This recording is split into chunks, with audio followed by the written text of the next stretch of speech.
बच्चों, तो कैसे हैं आप लोग। जैसा कि तक्षशिला की तरफ से एक सीरीज चल रही थी जिसका कि नाम है लेक्चर सीरीज, जो कि हम अलग अलग टॉपिक्स पे 10th बेस एग्जाम के एग्जामिनेशन बेस्ड हम लेक्चर्स बना रहे थे। ठीक है, उसी में से मैं एक लेक्चर कवर कर रहा था जिसका कि नाम है नेशनलिज्म इन इंडिया, भारत में राष्ट्रवाद। ठीक है, इसमें क्या था, इस नेशनलिज्म इन इंडिया में हमने क्या देखा। सबसे पहले तो हमने कुछ इंपॉर्टेंट डेट्स देखे, उसके बाद हमने नॉन कोऑपरेशन मूवमेंट देखा। इस नॉन कोऑपरेशन मूवमेंट में भी 3-4 चीजें थी। सबसे पहले तो वर्ल्ड वार, कौन सा वर्ल्ड वार, फर्स्ट या सेकेंड, फर्स्ट। ठीक है, उसके बाद खिलाफत मूवमेंट क्यों हुई थी ये देखा हमने। और लास्ट वाला पोर्शन जो हमने देखा कि नेशन वाइड मूवमेंट चला, जिसको कि हमने क्या बोला, नॉन कोऑपरेशन मूवमेंट। ये हमने पहले और दूसरे लेक्चर में देख लिया था। तीसरे लेक्चर में मैंने कवर करा था आपके साथ सिविल डिसओबीडियंस मूवमेंट। इसके ना कुछ इंपॉर्टेंट पॉइंट या इंपॉर्टेंट पर्सपेक्टिव्स बताना रह गए थे, आपसे कन्वे करना रह गए थे, तो उनके साथ अभी हम आ गए हैं। आप बने रहे हमारे चैनल के साथ। चलिए देखते हैं। हमें यह पता था कि 1932 में सिविल डिसओबीडियंस मूवमेंट जो है वो रीस्टार्ट हुआ था। एक्चुअली हुआ क्या था, 1931 में इरविन भैया जो थे, हमारे लॉर्ड इरविन भैया, वो रोते रोते कहां पहुंचे, गांधी जी के पास। क्यों पहुंचे, क्योंकि मैकडोनाल्ड ने इरविन को बोला कि भैया इरविन जाकर के गांधी जी से बात करो, गांधी जी को बोलो कि इस मूवमेंट को कॉल ऑफ करें। ठीक है, अगर ऐसा नहीं होगा तो हमारे लिए प्रॉब्लम आ जाएगी, और हमसे ज्यादा प्रॉब्लम तो तुम्हें होने वाली है, क्योंकि तुम्हारी नौकरी तो समझो गई। तो इरविन रोते रोते पहुंचता है कहां, गांधी जी के पास। जब वो गांधी जी के पास पहुंचा तो गांधी जी को बोलता है, भगवान प्लीज हमें माफ करो और सिविल डिसोबीडियंस बंद कर दो, वरना मेरी नौकरी तो गई। इस वजह से क्या हुआ, जब civil disobedience movement Gandhi ji ने बंद कर दिया, तो गांधी जी ने 12 शर्तें रखी। सिविल डिसोबीडियंस बंद करने के लिए गांधी जी ने 12 शर्तें रखी। 1931 में क्या हुआ, GI पैक्ट, गांधी इरविन समझौता, महात्मा गांधी और लॉर्ड इरविन के बीच में समझौता, जिसको हम बोलते हैं गांधी इरविन पैक्ट। और 12 उन्होंने एग्रीमेंट, 12 पॉइंट्स रखे, 12 शर्तें रखे कि अगर आप इन शर्तों को मान लोगे इरविन, तो हम ये सिविल डिसोबीडियंस मूवमेंट बंद कर देंगे। इसमें एक बहुत बड़ी शर्त थी जो गांधी जी ने कहा था कि आप प्राइजनर्स, जो कैदी हैं, उनको रिहा कर दो, ठीक है, ये गांधी ने कहा। तो इरविन ने बोला ठीक है सर, आपने बोल दिया, हमने रिहा कर दिया। ठीक है, आपने बोल दिया, हमने रिहा कर दिया। जब इरविन ने ये बोला, इरविन भैया ने ये बोला, तो गांधी जी ने बोला अगर आपने रिहा कर दिया, हमने मूवमेंट बंद कर दिया। यही चीज हुआ था। लेकिन इरविन ने चालाकी करी। वो चालाकी क्या थी, इसने प्रिजनर के साथ एक वर्ड जोड़ दिया जिसको कि बोलते हैं पॉलिटिकल। इरविन की चालाकी ये थी कि उसने प्रिजनर के साथ में एक वर्ड जोड़ दिया पॉलिटिकल, यानी कि जो राजनीतिक कैदी हैं, ठीक है, जिनको इस आरोप में अंदर किया गया है कि वो कुछ ना कुछ राज में, देश में भ्रष्टाचार मचा रहे हैं, कुछ ना कुछ गलत काम कर रहे हैं। गलत काम किसके नजर से, ब्रिटिशर्स के नजर से, हमारे नजर से नहीं। ठीक है, ब्रिटिशर्स के नजर से जो गलत काम कर रहे हैं उन्हें अंदर किया गया, जो पॉलिटिकल प्रिजनर है। ठीक है, इसमें बहुत सारे प्रिजनर्स को रिहा कर दिया, बहुत सारे प्रिजनर्स को छोड़ दिया। लेकिन एक बहुत बड़ा नाम जो भारत के इतिहास में है, भगत सिंह। ठीक है, ये जो थे ना, गांधी जी को लगा कि अगर पॉलिटिकल प्रिजनर कह रहा है तो भगत सिंह भी रिहा हो जाएंगे। एक्चुअली भगत सिंह ने किया क्या था, एक कॉन्फ्रेंस थी, उस कॉन्फ्रेंस में जाकर के बॉम्ब फोड़ दिया था, लेकिन उसमें किसी की जान नहीं गई थी। इसलिए गांधी जी को क्या लगा कि किसी की जान नहीं गई तो भगत सिंह भी क्या है, एक पॉलिटिकल प्रिजनर है। हमारे देश में आज भी देखो ना, तो फांसी की सजा कब सुनाई जाती है, फांसी की सजा तब सुनाई जाती है जब कोई इंसान आपकी वजह से मर जाता है, या आप किसी को मारे, आपने गोली चलाया लेकिन इंसान बच गया, तब भी फांसी की सजा नहीं सुनाई जाती। फांसी की सजा एक बहुत ही आपके लिए चाहिए, एक बहुत बड़ा आरोप होना चाहिए। ठीक है, तो गांधी जी को यही लगा कि भगत सिंह जो है, इन्होंने बॉम्ब फोड़ा, उससे किसी की जान नहीं गई, कोई हानि नहीं हुआ। ठीक है, तो ये पॉलिटिकल प्रिजनर में ही आएंगे क्योंकि ये देश के लिए काम कर रहे थे। लेकिन अंग्रेजों का वहां पे सोचना अलग था। अंग्रेजों ने गलत चीजें सोच ली, मतलब गलत चीजें क्या सोची, उन्होंने बहका दिया या यूं बोलो चाल चल दी, भगत सिंह को रिहा नहीं किया। ठीक है, जब 1932 में सीडीएम जो है, सॉरी 1931 में सीडीएम जो है, सीडीएम यानी कि सिविल डिसोबीडियंस मूवमेंट, सीडीएम जो है वो बंद हो गया, सीडीएम बंद हो गया, तो मैकडोनाल्ड भैया, पता है मैकडोनाल्ड भैया के बारे में पता था, जो बर्गर बनाते हैं ना, नहीं, जो बैठे हुए थे ब्रिटेन की गद्दी पे, कब, 1930s में, 1940s में मैकडोनाल्ड भैया बैठे हुए थे, कहां, ब्रिटेन की गद्दी पे। तो इन्होंने इरविन को बोला, इरविन बेटा जाओ और गांधी जी को लंदन बुला के लाओ, गांधी जी को लंदन बुला के लाओ। ठीक है, क्यों लंदन बुलाना है, क्योंकि सेकंड राउंड टेबल कॉन्फ्रेंस। अब सेकंड राउंड टेबल कॉन्फ्रेंस क्या है, एक टेबल होती है राउंड सी ऐसे, ठीक है, स्क्रीन दिख रही होगी आई थिंक, एक टेबल होती है ऐसे, और यहां पे ना सारे देश के लोग जाकर के बैठते हैं, एक राउंड टेबल होती है, ठीक है, जिसमें हेड होता है वो इस तरफ बैठेगा, ऑब्वियस सी बात है, हेड हमेशा साइड में या कॉर्नर में बैठते हैं। तो इस टाइप के टोटल 3 राउंड टेबल कॉन्फ्रेंस हुई थी।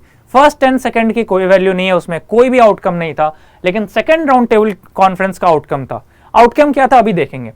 ठीक है, मैं एक चीज बस बता देता हूं, B are Ambedkar versus Mahatma Gandhi, यहां पे हो जाता है, बी आर अंबेडकर और महात्मा गांधी के बीच में झगड़ा हो जाता है, क्लास हो जाती है। ठीक है, पॉइंट पे आते हैं कि मैकडोनाल्ड भैया ने इरविन भैया को भेजा, इरविन भैया ने गांधी भैया से रिक्वेस्ट करा, गांधी जी से रिक्वेस्ट करा कि आप चलो हमारे साथ, कहां जाना है, लंदन। क्यों जाना है, क्योंकि मैकडोनाल्ड सर ने हमें बुलाया है, अगर हम अब नहीं गए तो मेरी नौकरी चली जाएगी, कृपया करके चल लो प्लीज। आप जाने के लिए और सिविल डिसोबीडियंस मूवमेंट बंद करने के लिए आप जो बोलोगे हम वो करेंगे। तो गांधी जी ने 12 डिमांड्स रख दी। 12 डिमांड्स में एक मेन डिमांड जो था वो था प्रिजनर को छोड़ने के लिए, लेकिन भगत सिंह को छोड़ा नहीं। अब देखो क्या हुआ, अब क्या हुआ, 2 फेजेस बनेंगे, एक फेज होगा इंडिया का, ठीक है, एक फेज होगा लंदन का, सेम टाइम में। ठीक है, क्या हो रहा है, यहां पे राउंड टेबल कॉन्फ्रेंस चल रहा है, ठीक है, देश आए हुए हैं, ब्रिटेन यूएस जो भी है, मतलब सारे देश आए हुए हैं, इंडिया भी आई हुई है। ठीक है, यहां पे क्या हो रहा है, यहां पे पॉलिटिकल प्रिजनर जो भी थे, पॉलिटिकल राजनीतिक कैदी जो भी थे, उनको छोड़ दिया गया। क्या किया, उनको छोड़ दिया गया। ठीक है, छोड़ दिया गया। अब देखो ये सेकेंड राउंड टेबल कॉन्फ्रेंस में क्या होता है, सेकेंड राउंड टेबल कॉन्फ्रेंस में ब्रिटेन, यहां पे कौन कौन है, इंडिया की तरफ से 2 मेजर नाम आपको याद रखने हैं। ठीक है, सिर्फ 2 नाम याद रखने हैं, तो बहुत लोग गए हैं, लेकिन 2 नाम आपको याद रखने हैं। पहला नाम जो कि बहुत फेमस है, महात्मा गांधी। दूसरा नाम जो कि उतना ही फेमस है, बी आर अम्बेडकर। ये 2 नाम आपको याद रखने हैं। ठीक है, जब महात्मा गांधी और बी आर अम्बेडकर लंदन गए हुए हैं सेकेंड राउंड टेबल कॉन्फ्रेंस के लिए, ठीक है, उसी वक्त पॉलिटिकल प्रिजनर को छोड़ दिया, लेकिन भगत सिंह को नहीं छोड़ा, उल्टा भगत सिंह को फांसी दे दी गई। भगत सिंह के साथ में 2 और लोग थे, सुखदेव और राजू। ठीक है, लेकिन इनका नाम थोड़ा ज्यादा लिया जाता है, सबकी कंट्रीब्यूशन जबकि इक्वल वैल्यूड है, मतलब इक्वली वैल्यूएबल है, लेकिन कुछ कुछ नाम थोड़े हाईलाइटेड हो जाते हैं, जैसे कि भगत सिंह, इनको फांसी दे दी गई। ठीक है, अभी महात्मा गांधी कहां है, बी आर अम्बेडकर कहां है, लंदन में, उनके बिहाफ में, उनको जब नहीं है तो उनके एब्सेंस में भगत सिंह को फांसी दे दी गई। और सेकेंड राउंड टेबल कॉन्फ्रेंस में क्या होता है, सेकेंड राउंड टेबल कॉन्फ्रेंस जो ब्रिटेन में जो बैठा हुआ था गद्दी पे, क्या नाम था उस बर्गर वाले का, मैकडोनाल्ड, जो गद्दी पे बैठा हुआ था, लॉर्ड मैकडोनाल्ड। ठीक है, मैकडोनाल्ड सेपरेट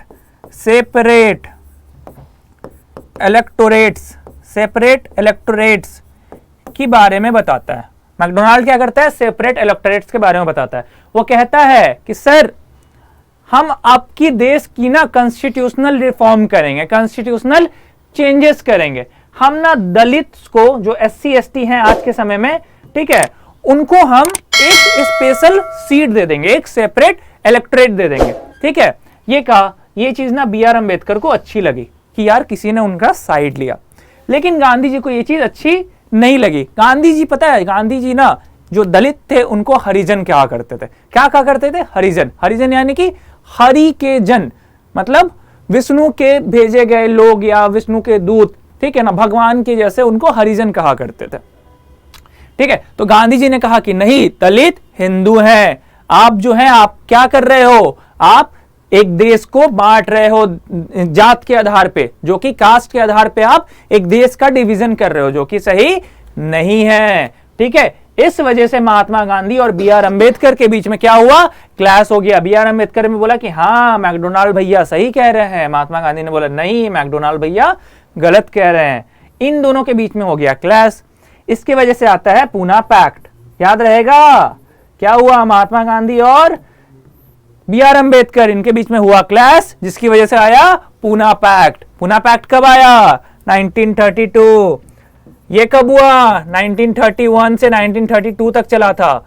ठीक है, ये एक साल 3-4 महीने चले थे, 1931 के एंड से 1932 के स्टार्टिंग में। ये याद रखना 1931 में। ठीक है, क्या हुआ? गांधी जी और बी आर अंबेडकर के बीच में क्लैश, जिसकी वजह से आया पूना पैक्ट। पूना पैक्ट कब आता है? 1932 में। पूना पैक्ट कब आता है? 1932 में। चलो यहां तक तो क्लियर हो गया कि ये चीज है। पूना पैक्ट को आगे देखते हैं एक बार फिर से, जबकि बता दिया फिर भी देख लेंगे। ठीक है, सेपरेट इलेक्टोरेट की डिमांड कर दी बी आर अंबेडकर ने। ठीक है, ये चीज हो रहा है लंदन में। अब इंडिया में देखो क्या हो रहा है। इंडिया में पॉलिटिकल प्रिजनर को तो छोड़ दिया, लेकिन भगत सिंह वगैरह जैसे कुछ लोग थे उनको क्या कर दी? फांसी दे दी गई। कांग्रेस को, अब देखो मेन मजा तो अब आ रहा है, कांग्रेस को इलीगल ठहरा दिया। ये कांग्रेस इलीगल है, कांग्रेस सही नहीं कर रही है। ठीक है, उसके बाद क्या काम कर दिया? एक तो पॉलिटिकल प्रिजनर को रिहा किया, भगत सिंह को मार दिया, कांग्रेस इलीगल कर दिया, और एक चीज की, जवाहरलाल नेहरू, ठीक है, जो कि बहुत ही फेमस नाम है, कांग्रेस के लीडर हुआ करते थे। ठीक है, तो उनको, और एक नाम है, ठीक है, जवाहरलाल नेहरू, और एक नाम है एनसीईआरटी में दी हुई है, इनको क्या किया? इनको जेल में भेज दिया। इनको क्या किया? जेल में भेज दिया। अब देखो क्या होता है। जब महात्मा गांधी वापस आए इंडिया, लंदन से महात्मा गांधी वापस आए इंडिया, उन्होंने देखा हाँ इंडिया का तो रूह बदल गया, वेश बदल गई। मैं तो गया था, मैंने सोचा था सब रिहा हो जाएंगे, सब कुछ अच्छा हो जाएगा, लेकिन यहां तो धोखा हो गया मेरे साथ। भगत सिंह को क्या किया? फांसी दे दिया। ठीक है, कांग्रेस को इलीगल कर दिया, जवाहरलाल नेहरू को जेल भेज दिया। ये कौन सी बात हुई? बस एक ही अच्छा काम हुआ कि कुछ लीडर जो है उनको छोड़ दिया गया, लेकिन मेजर लीडर्स को तो अभी भी पकड़ा हुआ है। मेजर लीडर को तो अभी भी पकड़ा हुआ है। ठीक है, इस वजह से क्या हुआ? गांधी जी हो गए थोड़े गुस्से में आ गए। गुस्से में आने के बाद वो क्या करते हैं? 1932 का वो समय था जब सिविल डिसोबीडियंस मूवमेंट को वो रीस्टार्ट करते हैं। सिविल डिसोबीडियंस मूवमेंट को वो रीस्टार्ट करते हैं। यहां पे थे हम, लास्ट के लेक्चर में हमने देखा था कि सिविल डिसोबीडियंस मूवमेंट जो है वो रीस्टार्ट हो रहा है 1932 में। ये देखा था हमने लास्ट लेक्चर में। तो इस लेक्चर में पता चला कि हाँ क्यों हुआ, आखिर वो अपना जो अपना वो बंद हुआ था वो रीस्टार्ट क्यों हुआ। अब देखते हैं 1932 में एक और बड़ी चीज हुई। एक तो सिविल डिसोबीडियंस मूवमेंट जो है वो रीस्टार्ट हुआ, एक और बड़ी चीज हुई, वो थी पूना पैक्ट। कौन सा था वो? पूना पैक्ट। पूना पैक्ट के बारे में समझते हैं। पूना पैक्ट यानी पूना में एक समझौता हुआ। हमें पता है कि जो सेकंड राउंड टेबल कॉन्फ्रेंस है उसमें बी आर अंबेडकर और महात्मा गांधी के बीच में हो गया झगड़ा। क्यों हुआ? सेपरेट इलेक्टोरेट, जिसकी बात मैकडोनाल्ड भैया ने कर दिया। और ब्रिटिशर्स का काम ही यही था, डिवाइड एंड रूल। सबने सुना होगा ये term, Britishers divide and rule करते थे। ब्रिटिशर्स क्या करते थे? डिवाइड। ये चीज महात्मा गांधी को समझ आ चुकी थी कि डिवाइड एंड रूल, हमें अलग नहीं होना है।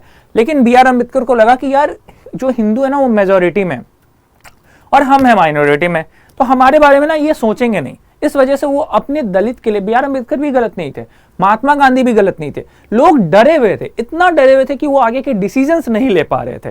ठीक है, डिसीजन ऑब्वियस सी बात है, जब हम डर जाते हैं, जब हम नर्वस हो जाते हैं तो हमसे एग्जाम में आंसर गलत हो ही जाता है।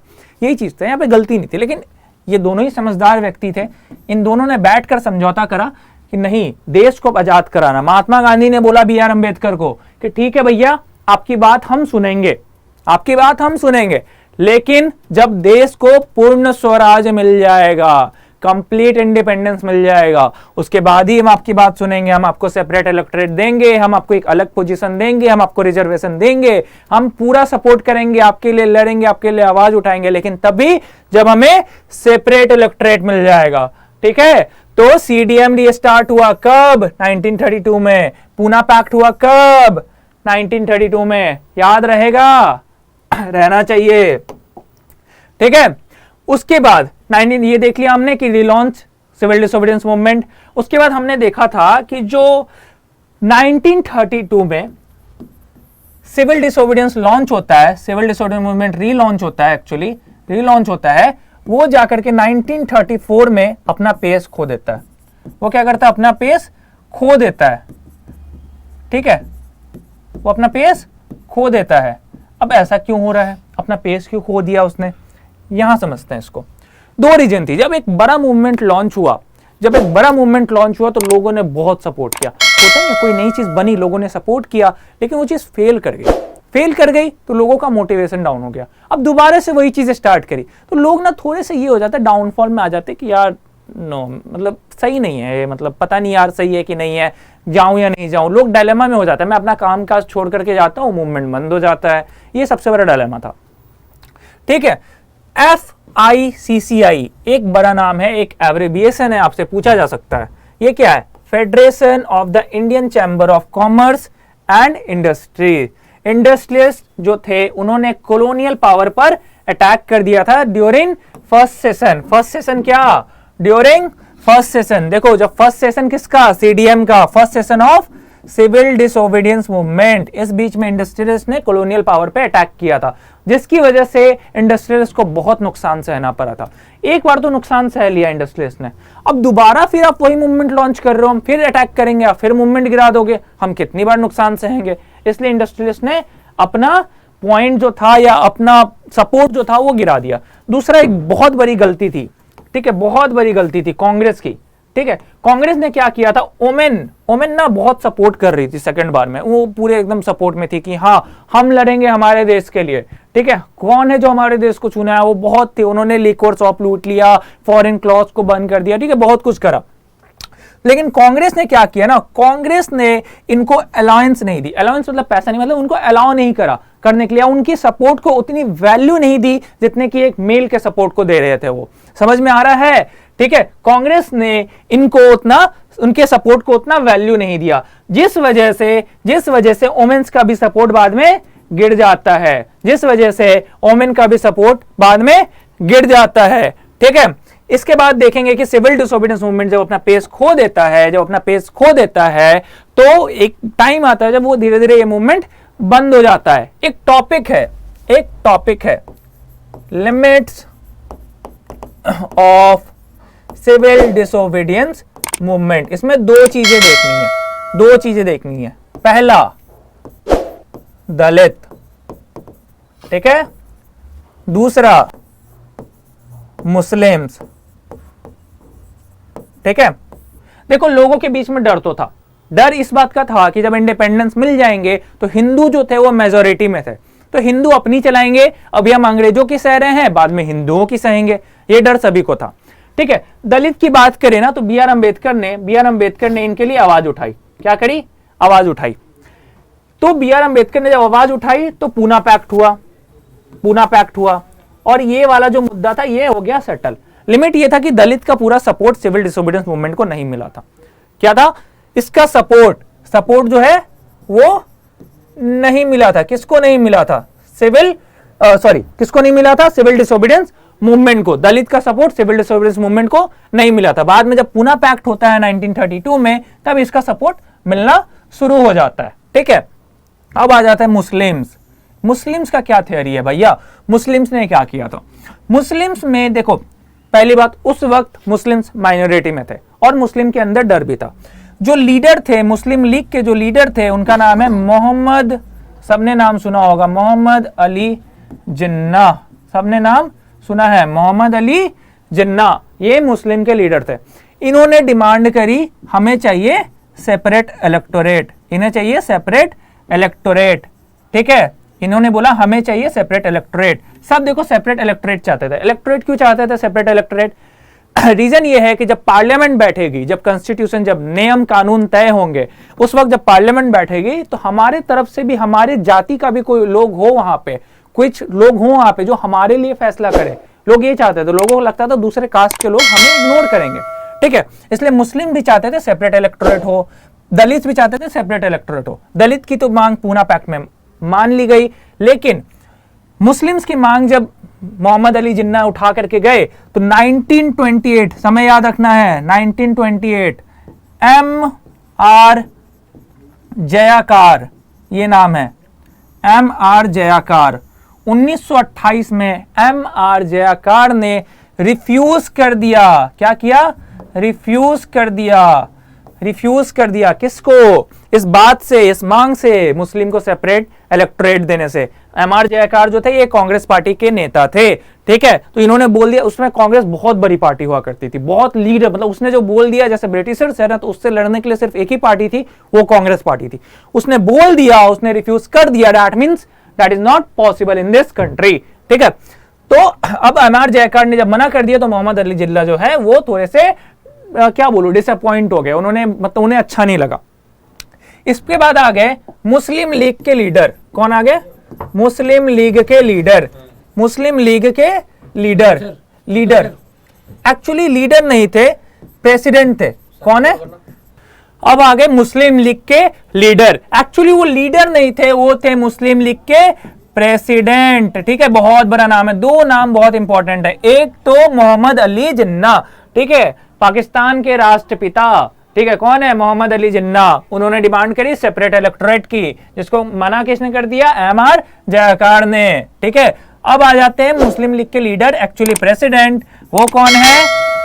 मोहम्मद इकबाल, ठीक है, मोहम्मद इकबाल। ये कौन है? ये प्रेसिडेंट है। इन्होंने कहा कि नहीं सर, सेपरेट इलेक्टोरेट, अगर मुस्लिम के पॉपुलेशन, मुस्लिम की राजनीति, मुस्लिम के जो जनसंख्या है उसकी अगर हमें प्रोटेक्शन चाहिए तो हमें भाई सेपरेट इलेक्टोरेट चाहिए, ठीक है। इसलिए मुस्लिम ने सपोर्ट देने से मुस्लिम का सपोर्ट जो है वो गिर जाता है। मुस्लिम का सपोर्ट क्या होता है?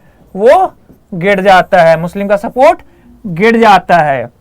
ये लिमिट्स थे, ठीक है, ये क्या थे? लिमिट्स थे, limits of civil disobedience movement. पहला दलित, दूसरा मुस्लिम, ठीक है। अब आगे देखते हैं, लास्ट टॉपिक है सेंस ऑफ कलेक्टिव बिलोंगिंग। अच्छा, कलेक्टिव बिलोंगिंग का मतलब क्या होता है? कलेक्टिव बिलोंगिंग क्या है? कलेक्टिव बिलोंगिंग का मतलब ये होता है कि जो लोग हैं, पूरे नेशन वाइड के जो लोग हैं वो एक हैं, यूनिटी। सीधा कह सकते हैं कलेक्टिव बिलोंगिंग का मतलब क्या होता है? यूनिटी। क्या होता है? यूनिटी, यानी कि सेंस ऑफ यूनिटी, ठीक है। इसमें दो चीजें याद रखनी है, एक है अबिंद्रनाथ टैगोर, दूसरे हैं हमारे राष्ट्रपिता महात्मा गांधी, ठीक है। अबिंद्रनाथ टैगोर ने और महात्मा गांधी, ये एक आर्टिस्ट थे। ये कौन थे? एक आर्टिस्ट थे, ठीक है। ये क्या थे? आर्टिस्ट थे। इन्होंने भारत माता का एक पेंटिंग ड्रॉ करा था। इंडिया के जो लोग हैं ना वो काफी रिलीजियस थे, स्पिरिचुअल चीजों पे जल्दी मान जाते हैं। आज के टाइम में स्पिरिचुअलिटी बहुत ही ज्यादा वैल्यूएबल है, उस टाइम भी हुआ करती थी। तो उन्होंने भारत माता का एक पोर्ट्रेट बनाया और उससे बताया कि हम सभी भारत माता के भक्त हैं, हम सभी भारत माता के बच्चे हैं, ये जो धरती है ये हमारी माता है, हम सब एक हैं, हम सब भाई बहन हैं, ठीक है। प्लेज में कहते हो ना all Indians are our brothers and sisters, इसलिए, ठीक है, क्योंकि वहां पे सेंस ऑफ कलेक्टिव बिलोंगिंग आई थी। भारत माता का एक पोर्ट्रेट ड्रॉ करा था, ठीक है, किसने? अबिंद्रनाथ टैगोर। और ये रविंद्रनाथ टैगोर के भाई थे। ये रविंद्रनाथ टैगोर, भाई नहीं शायद चाचा थे, रविंद्रनाथ टैगोर के चाचा थे, ठीक है। दूसरी चीज ये है कि बहुत सारे जो सॉन्ग्स जैसे कि नेशनल एंथम, नेशनल सॉन्ग, मतलब कुछ ऐसी चीजें जिससे कि हम यूनाइट लगे, ये सारी चीजें कंपोज होने लगी, ठीक है, जिससे कि हमारे अंदर यूनिटी आए, देश के लिए भक्ति आए, राष्ट्रभक्ति भक्ति आए। और उसके बाद महात्मा गांधी आ जाते हैं। महात्मा गांधी सर जो हैं, इन्होंने एक फ्लैग ड्रॉ करा था। कब करा था फ्लैग ड्रॉ? 1921 में, 1921 में एक ट्राई कलर, एक तिरंगा ड्रॉ करा था। If I am not sure, but उसमें 3 कलर्स थे, रेड, ग्रीन एंड ऑरेंज। इसमें 3 कलर थे, ये कलर एक बार देखना पड़ेगा, एक बार बुक से देख लेना। ये 3 कलर थे, उन्होंने ट्राई कलर एक फ्लैग ड्रॉ करा था 1921 में, to show the unity of our nation. ठीक है, to show the unity of our nation. तो इसी के साथ ये चैप्टर होता है कंप्लीट। आई होप आपको ये चैप्टर पसंद आया होगा, और इसी तरह के इंटरेस्टिंग वीडियोस पाने के लिए, देखने के लिए इस चैनल के नीचे दिए गए लिंक को सब्सक्राइब करें और बेल आइकन जरूर दबाएं।